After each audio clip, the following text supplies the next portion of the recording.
एक छोटे से गांव में कच्ची गलियों और मिट्टी के घरों के बीच एक छोटा सा घर था। वहीं हिबा अपनी अम्मी और बड़ी बहन ज़ैनब के साथ रहती थी। हिबा बहुत प्यारी, नरम दिल और मेहनती लड़की थी। उसकी आंखों में हमेशा सपने चमकते रहते थे। वो गरीब जरूर थी, लेकिन उसके हौसले बहुत बड़े थे। गांव वाले कहते थे कि हिबा के हाथों में जादू है, क्योंकि वो पुराने कपड़ों और टूटे सामान से भी सुंदर चीज बना लेती थी। हिबा को जूते बनाने का बहुत शौक था। वो पुराने कपड़े, रंग बिरंगे धागे और चमड़े के टुकड़े इकट्ठा करती, फिर रात को दिए की हल्की रोशनी में बैठकर छोटे छोटे जूते सीती। उसके बनाए हुए जूते सिर्फ सुंदर ही नहीं, बल्कि आरामदायक भी होते थे। कभी वो उन पर फूल काटती, कभी छोटी छोटी घंटियां लगा देती, जो चलते समय मीठी आवाज करती थी। सुबह होते ही वो अपने जूते टोकरी में रखकर बाजार चली जाती। बाजार में लोग उसके जूते बहुत पसंद करते थे। धीरे धीरे उसके जूतों की मांग बढ़ने लगी, लेकिन उसकी बड़ी बहन ज़ैनब को ये सब अच्छा नहीं लगता था। उसके दिल में जलन थी। वो अक्सर कहती, इतनी मेहनत करके भी क्या मिलेगा, हम हमेशा गरीब ही रहेंगे। कभी वो जूतों में कमी निकालती, कभी उनके रंग बिगाड़ देती, लेकिन हिबा चुपचाप सब सह लेती और मुस्कुरा देती। हिबा की एक सच्ची दोस्त भी थी, जिसका नाम नायाब था। नायाब सबसे अलग थी, क्योंकि उसके पास एक बहुत सुंदर यूनिकॉर्न था, सफ़ेद रंग का, चमकते सुनहरे सींग वाला। जब वो दौड़ता तो लगता जैसे बादल ज़मीन पर उतर आए हों। नायाब और हिबा बचपन से दोस्त थीं। नायाब अक्सर कहती, एक दिन तुम्हारे बनाए हुए जूते पूरे शहर में मशहूर होंगे। एक दिन बाजार में एक अमीर महिला आई। उसने हिबा के जूते देखे और हैरान रह गई।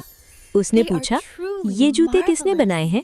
हिबा ने झुककर कहा, मैंने बनाए हैं। महिला मुस्कुराई और बोली, कल शहर में बड़ा मेला है, अगर तुम वहाँ अपने जूते बेचो तो शायद तुम्हारी किस्मत बदल जाए। ये सुनकर हिबा के दिल में उम्मीद जाग उठी, लेकिन उसे नहीं पता था कि आगे उसके लिए कितनी परीक्षाएं आने वाली हैं। अगली सुबह हिबा बहुत जल्दी उठ गई। उसके दिल में खुशी भी थी और थोड़ा डर भी। शहर के मेले में जाना उसके लिए बहुत बड़ा मौका था। उसने पूरी रात जागकर नए डिजाइन के जूते बनाए थे। कुछ पर चमकते सितारे काढ़े थे, कुछ पर रंग बिरंगे फूल, और एक खास जोड़ा ऐसा था जिस पर उसने चांद और बादल बनाए थे। वो चाहती थी कि ये जोड़ा किसी खास इंसान को मिले। जब ज़ैनब को मेले की खबर मिली तो उसके दिल में जलन बढ़ गई। उसने ताना मारते हुए कहा, शहर के मेले में तुम? वहाँ बड़े बड़े कारीगर आते हैं, तुम्हारे साधारण जूते कौन खरीदेगा? हिबा ने धीरे से कहा, कोशिश करने में क्या बुराई है आपा, अल्लाह बेहतर करेगा। ज़ैनब चुप हो गई, लेकिन उसके मन में कुछ और ही चल रहा था। दोपहर तक नायाब अपने यूनिकॉर्न के साथ हिबा के घर आ गई। यूनिकॉर्न की आंखें नीली थी और उसके कदमों के नीचे जैसे हल्की रोशनी फैल जाती थी।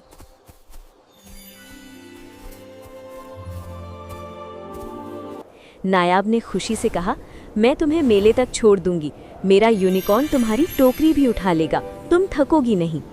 हिबा बहुत खुश हुई। उसने अपनी टोकरी उठाई और तीनों मेले की ओर चल पड़े। रास्ते में हवा ठंडी थी और आसमान साफ था। यूनिकॉर्न धीरे धीरे चल रहा था ताकि जूतों को झटका ना लगे।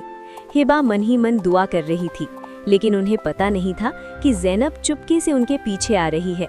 वो नहीं चाहती थी कि हिबा सफल हो। मेले में पहुंचकर हिबा ने एक छोटा सा कोना लिया और अपने जूते सजा दिए। लोग आते, देखते और तारीफ करते। थोड़ी ही देर में उसके पास ग्राहकों की भीड़ लग गई।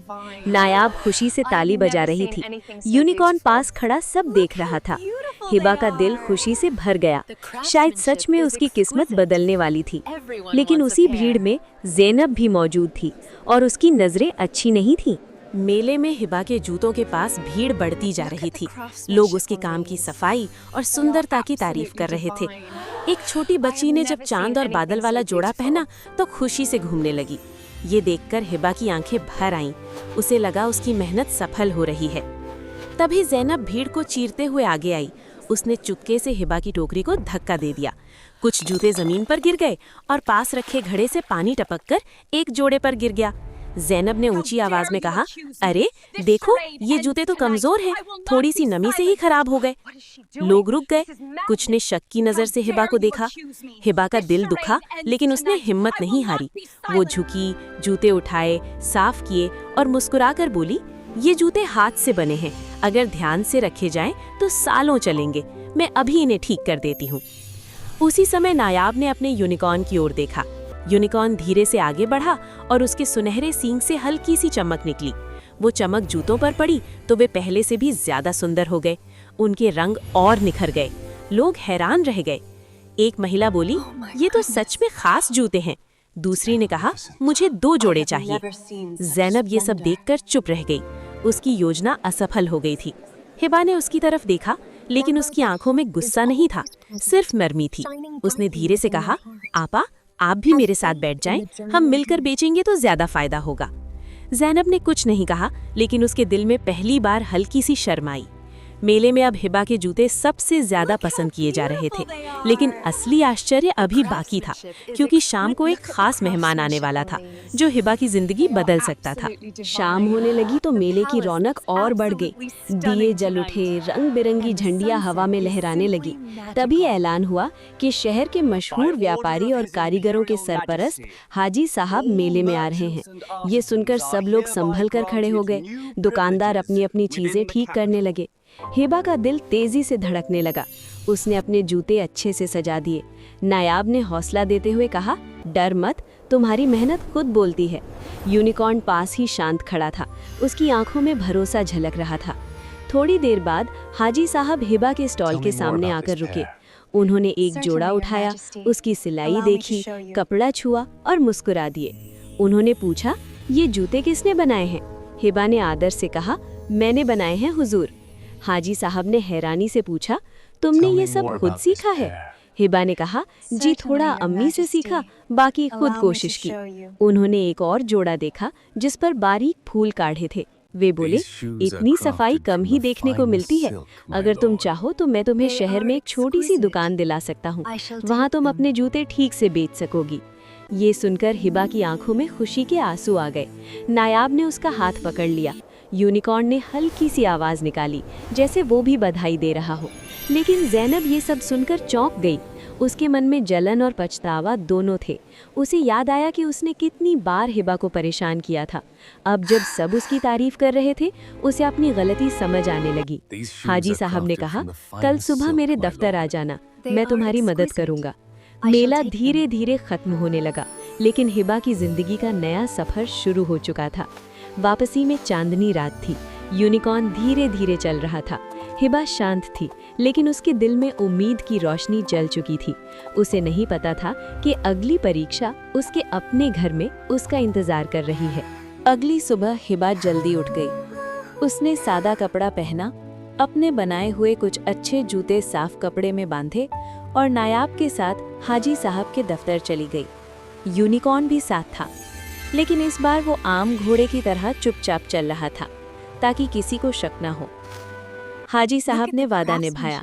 उन्होंने बाजार के अच्छे हिस्से में एक छोटी सी दुकान दिखाई और कहा, अब ये दुकान तुम्हारी है। मेहनत और ईमानदारी से काम करो, तुम्हें जरूर सफलता मिलेगी। हिबा बहुत खुश हुई। उसने तुरंत काम शुरू कर दिया। कुछ ही हफ्तों में उसकी दुकान मशहूर हो गई। लोग दूर दूर से उसके हाथ के बने जूते खरीदने आने लगे। वो गरीब लोगों के लिए सस्ते और मजबूत जूते भी बनाती थी। वो अपनी पुरानी गरीबी कभी नहीं भूली। उधर ज़ैनब घर में अकेली रहती और सोचती रहती। एक दिन जब हिबा दुकान से लौटी तो उसने देखा कि ज़ैनब चुप बैठी है और उसकी आंखों में आंसू हैं। ज़ैनब ने धीरे से कहा, हिबा, मैंने तुम्हारे साथ बहुत बुरा किया। मैं तुमसे जलती थी। क्या तुम मुझे माफ कर दोगी? हिबा मुस्कुराई और उसका हाथ पकड़ लिया। आप मेरी बहन हैं। अगर हम एक दूसरे का साथ नहीं देंगे तो कौन देगा? आप भी मेरे साथ दुकान पर चलो, हम दोनों मिलकर काम करेंगे। ज़ैनब हैरान रह गई। उसने पहली बार सच्चे दिल से अपनी बहन को गले लगा लिया। नायाब और उसका यूनिकॉर्न कभी कभी दुकान पर आते। बच्चे यूनिकॉर्न को देखकर खुश हो जाते। कभी उसके सुनहरे सींग की हल्की रोशनी जूतों को और चमका देती। लेकिन असली जादू यूनिकॉर्न में नहीं था, वो हिबा की सच्चाई और मेहनत में था। कुछ ही समय में दोनों बहनों की दुकान पूरे इलाके में मशहूर हो गई। वे मिलकर काम करतीं, अम्मी खुश रहतीं और घर में शांति आ गई।